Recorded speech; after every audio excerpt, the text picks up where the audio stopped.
growing together. You're growing together, taking on the challenges of life with one another.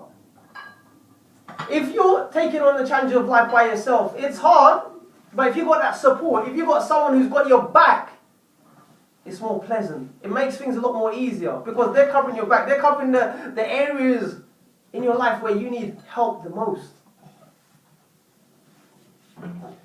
People, bringing in, point number 6, bringing in as much ease and comfort to one another, whether it be mentally, spiritually, emotionally, physically, and psychologically.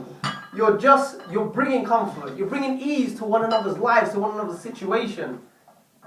Imagine the opposite, where you're in a relationship and your spouse is bringing you so much discomfort mentally, physically, spiritually, emotionally, and physically, in all types of different areas and levels. Look, life will be a big misery, don't you think?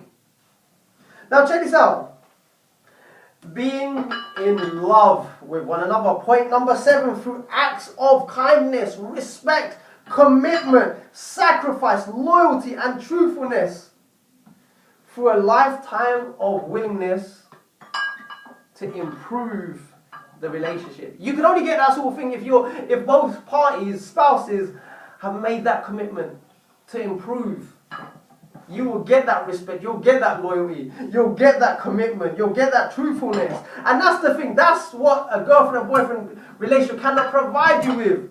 Because in a girlfriend and boyfriend relationship, it's all about the next upgrade. In a marriage, in a good marriage, it's not. It's about sticking with that one partner, the one that you're in love with, the one that you've chosen to be your lifelong partner, and making things work, making the relationship thrive. And that's what it's about. You're working on your character, you're working on truthfulness, commitment, sacrifice, and all these other attributes and characteristics that you need in a relationship so it can thrive. Now, point number 8. A good relationship will help you to learn to become a better leader, role model, communicator, lover, father or mother, a teacher, a mentor or coach, and an expert in your own relationship. That's what a good relationship, a healthy relationship in a marriage will teach you to become. Because you're caring for someone else. You're caring for your dearest loved one. Hence, this is what you'll get in a relationship. Can you see the difference between a marriage, a beautiful, thriving marriage, and a boyfriend and girlfriend relationship? It's the opposite of the spectrum. You cannot get that quality of love, commitment, sacrifice in a girlfriend and boyfriend relationship. I'm sorry. Because if you could, then why don't you tie the knot? Why don't you make yourself bound to one another for the rest of your life? No, it's too hard. It's too scary. So, that's point number 8. Point number 9. Oh, sorry. I've got more things as well. And in a beautiful marriage, it will help you to become a better manager. Check this out, right? Better manager of time, tasks, tension, stress, and conflict. It will help you to become better in terms of dealing with these things when they arise. When the challenges arrive of time, tasks, tension, stress, and conflict. It's all about practice, people. And you get better and better. Now, check this out. Point number 9. When you're in a beautiful marriage relationship, your gratitude improves in the relationship. Knowing that your gratitude improves towards your spouse, knowing that you're in a beautiful relationship. You're thankful to one another. And in return, you're also thankful to your Lord for putting you in the situation of a blessed marriage.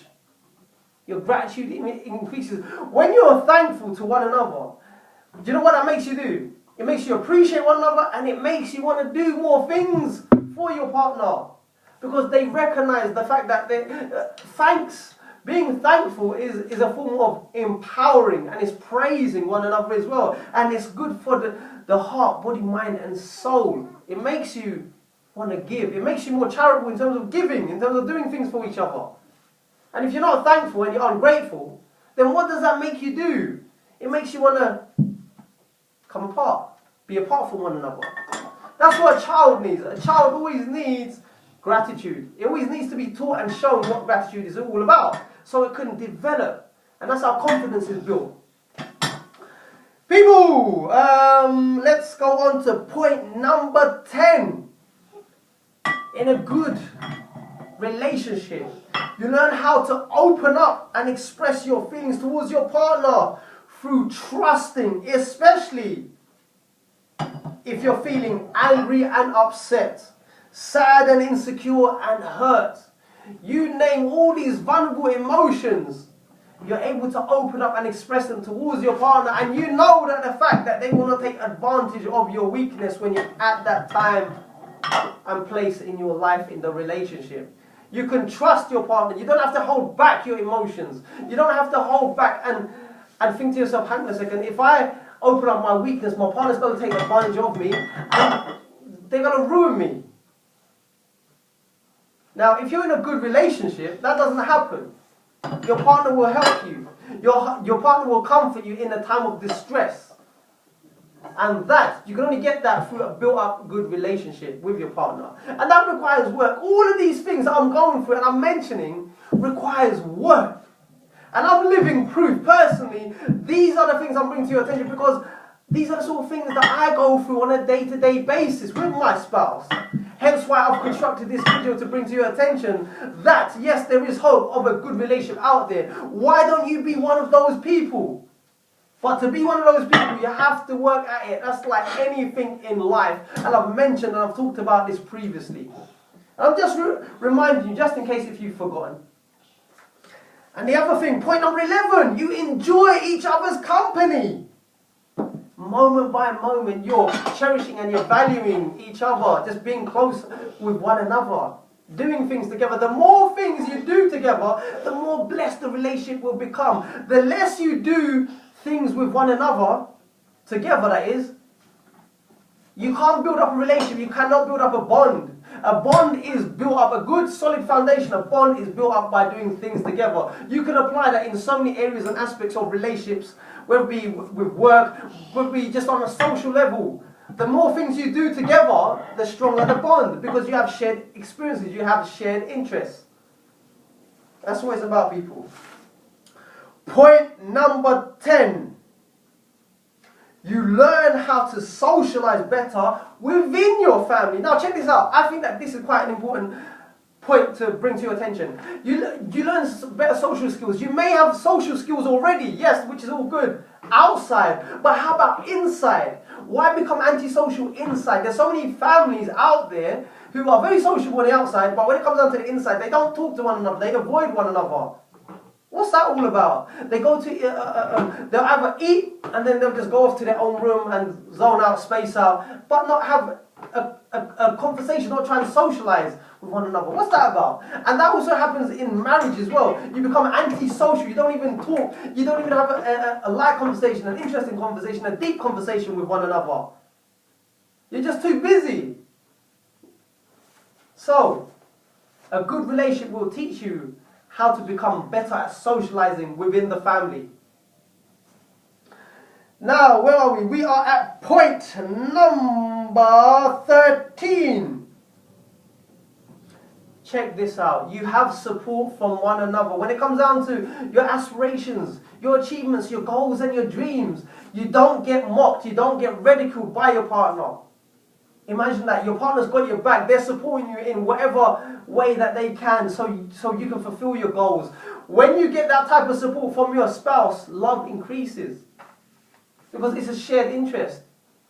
It's someone who's got your back, someone who's there ready at your aid, who is supporting you. And they don't belittle you. They don't even belittle you about the ideas you have, even if it sounds stupid to them. They'll still encourage you. They'll still empower you. And that's like a child as well. When a child comes to you with an idea that might sound stupid, you don't belittle it. You encourage it. You help it tweak their ideas, isn't it? The same sort of thing that you apply with your spouse. If you're belittling your spouse, then I'm sorry, the relationship is going to go downhill. It's not certain, but these are one of the attributes that will make a relationship go downhill. So be mindful about you belittling your partner in whatever type of level it is. It doesn't matter how big or small it is. It's the continued habits of belittling one another that cause a relationship to fail. So be mindful of that, people. Okay, and also point number 14. I've just covered this, but I've elaborated on this point as well. Your spouse is encouraging, uplifting, and empowering. They empower you in so many different ways and levels of life. It doesn't matter how big or small it is. Your partner can be encouraging you and empowering you and uplifting you in the smallest of things. It can be with food. They serve you food to make you feel better. They say a little light word, act of kindness that makes you feel better, that empowers you when you've had a rough day or things ain't going your way. That's what I'm talking about, people. And your spouse, your partner, is doing this on a day-to-day basis, moment by moment, day by day. Okay? Now, where are we? Point number 15.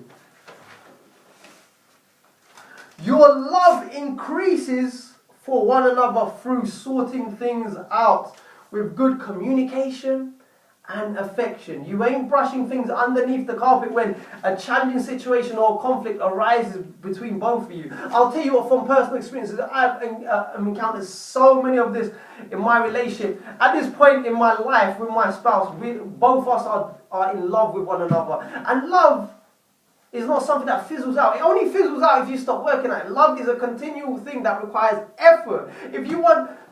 When a relationship starts off, it starts off with a bit of love, but there's more lust in it. As time goes along, that love can either deteriorate and you can easily go off with one another, go off from one another. You can lose interest with one another unless you do small acts of kindness on a day-to-day basis to increase that love, to keep that spark in the relationship. I'll give you an example. When me and my wife have an argument or conflict with one another, we go off and we try and look for ways of trying to understand the situation, and then we come back and try and sort things out. We try and talk about when we're in a better mood. We try and win each other's hearts over. The whole idea of a relationship is to win each other's hearts over, not play power games or mind games and belittle one another or take advantage of one another. It's not about that. If you're coming in with that kind of attitude and that perspective, then the relationship will go downhill. Then trust will lack. And the relationship will never thrive and grow and develop.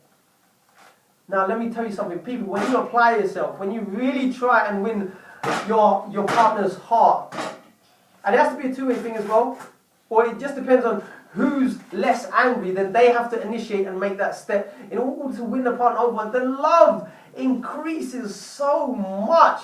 Because it shows, if you really care for someone, you would chase them. You would do whatever it takes in your capability and your capacity to make that work. And that says something about your character. That says, yes, you are the man or the woman. You have got depth behind your character. You're not weak. As soon as the going gets tough, you're still around. You still want to work things out. You still want to go the extra mile. That's what it says about your character. Now, in this society, we do the opposite. We get impatient, we get irritable, and we're quick to buck. We don't want to stick around, but I'm telling you, stick around, fight the fight in a positive way, and you will see the rewards in your relationship.